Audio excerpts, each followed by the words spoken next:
I never imagined that a wild wolf would mistake me for its mother, but that's exactly what happened.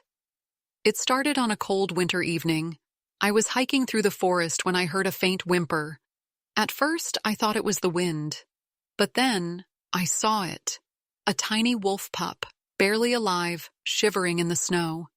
I knew I should have left it. It was a wild animal after all. But something in its eyes, something desperate, made me pick it up. The first few days were tough. He refused to eat at first, too weak to even lift his head. I warmed him by the fire, fed him small amounts of milk, and prayed he would survive the night. Day by day, he got stronger. He started following me everywhere, his little paws stumbling over roots and rocks. When I moved, he moved. When I stopped, he stopped. In his eyes, I wasn't just a human. I was his mother. But a wolf is not a dog. And I learned that the hard way. As he grew, his instincts started to show. One night, I woke up to growling. He stood at the door, hackles raised, teeth bared at the darkness outside. I didn't know what he saw, but I knew he was protecting me. The bigger he got, the more I realized. He wasn't meant to stay. He wasn't mine to keep. He belonged to the wild. Then, one evening, I heard distant howls. He lifted his head, ears twitching. Something had awakened in him. I knew what was coming, and it broke my heart. The next morning, I led him to the edge of the forest. I knelt beside him, running my fingers through his thick fur one last time. "Go," I whispered. "It's time." He hesitated. For the first time, he didn't follow me. He looked at me, golden eyes filled with something I couldn't quite understand. Then he turned and ran. I watched until he disappeared into the trees. And just like that, he was gone. I thought that was the end. But months later, deep in the forest, I felt eyes watching me. I turned, and there he was. Bigger, stronger, wilder, but still the same. He didn't come closer. He didn't need to. Instead, he lowered his head, just slightly, just enough to say, he remembered. And then, like a shadow, he melted back into the wild. Some bonds are never broken. The forest was quiet, too quiet, the kind of silence that makes you feel like something is watching, waiting. My boots crunched against the frost-covered ground as I walked deeper into the woods, my breath curling into the cold air. Then I heard it. A sound so faint, I almost missed it. A whimper. Weak. Desperate. I stopped. Listened. My heart pounded. At first, I thought it was the wind slipping through the trees. But then, there it was again. A soft, trembling cry, barely breaking the silence of the night. I turned toward the sound, scanning the underbrush, and then I saw it. A tiny, fragile wolf pup, curled into itself, its fur tangled and damp from the cold, its ribs pressed against its thin skin, its breathing shallow. It didn't move when I stepped closer. It just looked up at me, golden eyes flickering with something I couldn't place. Fear, exhaustion, maybe even hope. Everything in my mind screamed at me to walk away. This was nature, survival. A wolf pup without its pack was never meant to make it, but something inside me wouldn't let me leave. I crouched down, slowly reaching out my hand. It didn't flinch, didn't snarl or snap. It was too weak to fight, too weak to run. I hesitated. Taking in a wild animal, it wasn't just dangerous, it was a mistake. But as I stared into those tired eyes, I knew I couldn't turn my back. Not this time. Without another thought, I scooped the pup into my arms. It barely weighed anything, just skin and bones beneath a coat of matted fur. As I held it close, I felt its tiny body trembling against mine, its heartbeat weak but steady. I didn't know it then, but in that moment, something changed. I wasn't just carrying a wolf. I was carrying a promise, a responsibility. And from that night on, my life would never be the same. The first night was the hardest. I wrapped the pup in an old blanket, placing him near the fire, hoping the warmth would keep him alive. He barely moved, his tiny body rising and falling with slow, uneven breaths. Every few hours I tried to feed him, warm milk from a bottle, drop by drop. At first he refused, too weak to even open his mouth. But by morning he took his first sip. It was small, barely anything, but it was enough. Enough to keep fighting. Day by day, he grew stronger. His whimpers turned into soft growls. His tiny paws, once too weak to hold him up, now clumsily stumbled across the floor. And then, something strange happened. He started following me, everywhere. If I moved, he moved. If I stopped, he stopped. He watched me with wide, curious eyes, tilting his head whenever I spoke, as if trying to understand. And when I sat down, he curled up beside me, pressing his small body against my leg like he belonged there, like I was his pack. I named him Coda. It wasn't intentional. I had whispered the word one night as he drifted off to sleep, and somehow it stuck. Coda. A name that felt as wild as he was. But no matter how much he trusted me, I never forgot what he was.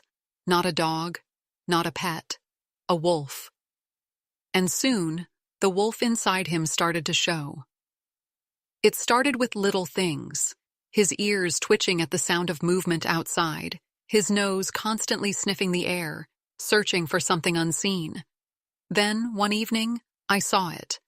A rabbit darted past the clearing, and in an instant, Coda was after it.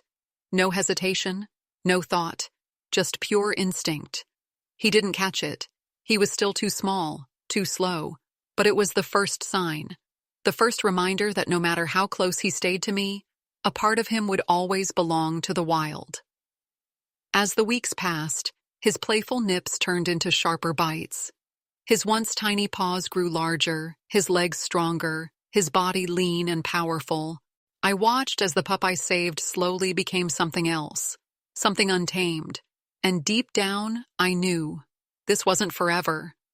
One day Coda would have to leave. One day I would have to let him go. The change was slow at first, subtle. A flick of his ears at distant sounds, the way his golden eyes lingered on the trees a little longer, as if sensing something I couldn't. Coda was growing, and with growth came instinct, the kind I couldn't train out of him, the kind that reminded me every single day that he wasn't meant to stay. Then, one night, it happened. I was asleep when a low, rumbling growl jolted me awake. At first I thought it was a dream, but when I opened my eyes, I saw him, standing at the door, his body stiff, ears pinned back, teeth bared. He was staring into the darkness beyond the trees, completely still, completely focused. I held my breath, listening. The night was silent, but Coda knew something I didn't. Then a sound, a rustling in the distance. Low, deliberate, too heavy to be the wind. My pulse quickened. Something was out there, something watching. But before I could react, Coda let out a deep, warning snarl.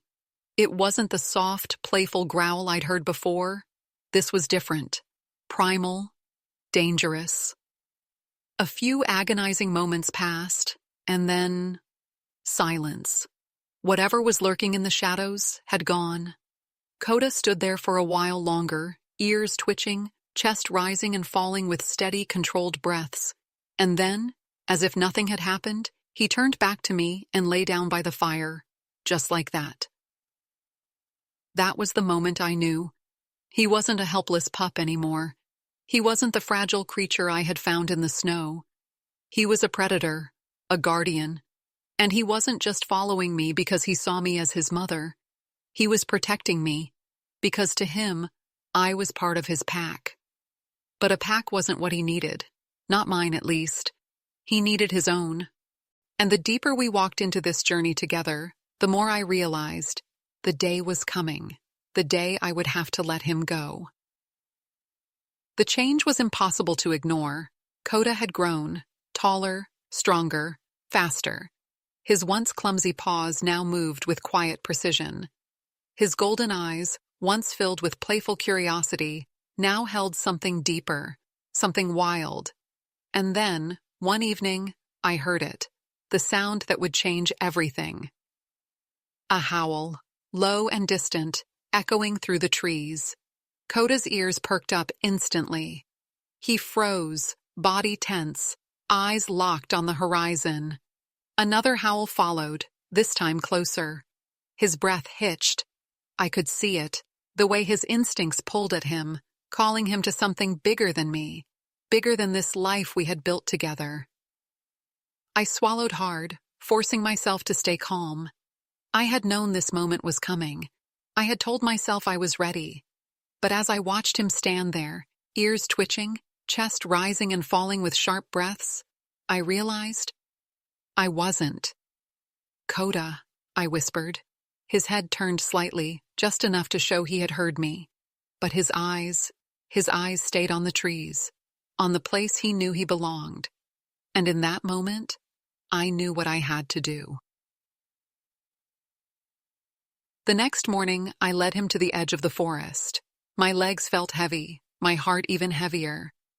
Koda walked beside me, silent, his gaze flickering between me and the trees ahead. When we finally stopped, I knelt down, running my fingers through his thick fur one last time. "Go," I whispered, barely able to say the word. "It's time." For the first time, he hesitated. He looked at me, golden eyes filled with something I couldn't quite understand. A question? A goodbye? Maybe both. My chest ached as I forced a small smile, trying to be strong for him. And then, he turned. No looking back, no second thoughts. Just a powerful leap forward, disappearing into the trees like a shadow. I watched until he was nothing but a memory against the backdrop of the wild. And just like that, he was gone. The silence that followed was unbearable. The forest felt emptier, lonelier. I had saved him once, raised him, loved him, but he was never mine to keep. He never belonged to me. He belonged to the wild. And now, he was finally home. Days passed, then weeks. The forest felt different without Koda, quieter, emptier. I still found myself listening for his footsteps, expecting to see his golden eyes watching me from the shadows. But he was gone. And I told myself that was the way it was meant to be. But deep down, I wondered, had he survived? Had he found a pack? Or was he out there alone, trying to make sense of the world without me? I wanted to believe he was strong enough. I had to believe it. Then, one evening, everything changed. I was walking through the woods, lost in my thoughts, when a strange feeling washed over me. That prickling sensation on the back of my neck, the kind that told me I wasn't alone. I stopped, listened. The wind whispered through the trees, rustling the leaves, but beneath it, silence. A familiar kind of silence. Slowly, I turned, and there he was. Koda. Bigger, stronger, wilder. His thick coat shimmered under the fading light, muscles coiled with quiet power. His golden eyes met mine, unreadable, distant, yet familiar. For a moment, neither of us moved. I barely breathed. Had he forgotten me? Had I become just another human in a world he no longer belonged to? Then, without a sound, he did something that shattered every doubt, every fear.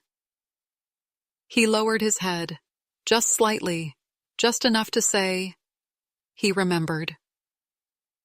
Tears burned behind my eyes, but I didn't move. I didn't call his name. I knew this moment wasn't mine to control. Koda had come back, not because he had to, but because he chose to. And just like that, he was gone again. Slipping back into the trees, vanishing like a ghost. I never saw him again, but I didn't need to. Some bonds don't need words. Some connections don't fade with time. I had saved Koda once, raised him, let him go, and in return, he gave me something I'd never forget. A reminder that even in the wildest hearts, love never truly disappears. Life moved on, but something in me had changed. The forest no longer felt like just trees and shadows. It held memories, whispers of moments that would never fade. Every time the wind rustled through the leaves, every time the moonlight cast long shadows on the ground, I thought of him.